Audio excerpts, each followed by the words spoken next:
Nyumba hii hapa inauzwa, ipo huko Milala, jirani na chuo cha Katavi huku, hapa center hapa kabisa. Mazingira ni kama hayo unavyoyaona hapa. Nyumba kubwa, ina uwanja mkubwa, na kule nyuma tena kuna kiwanja kingine kinachoendelea. Geti lipo, kwa nyumba ni ya kuhamia tu na kuanza kukaa. Uwanja ni mkubwa, kama unaweza kufumua ukajenga tena nyumba nyingine ni wewe. Sasa mteja ufeli wewe. Hichi hapa ni chumba kingine cha nje hichi hapa, ambacho na chenyewe unaweza ukakiendeleza.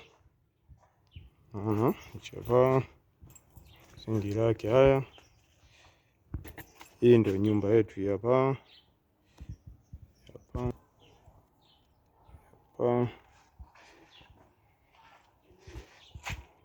Tunaenda huku nyuma sasa. Ndio haya huku nyuma. Kuna mipera huku imepandwa, yani nyumba iko vizuri, ipo ndani ya fence kabisa hapa.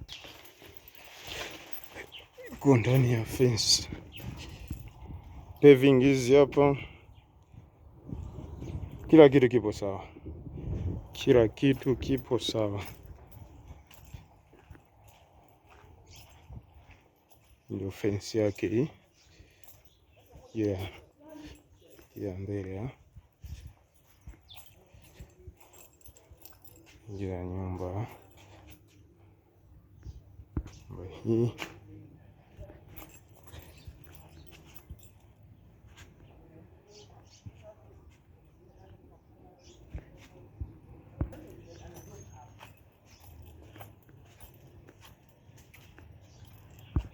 Hilo eneo lingine la nyuma linaloendelea ni hili hapa. Kwa nyumba ina viwanja viwili. Viwanja viwili kwenye eneo moja.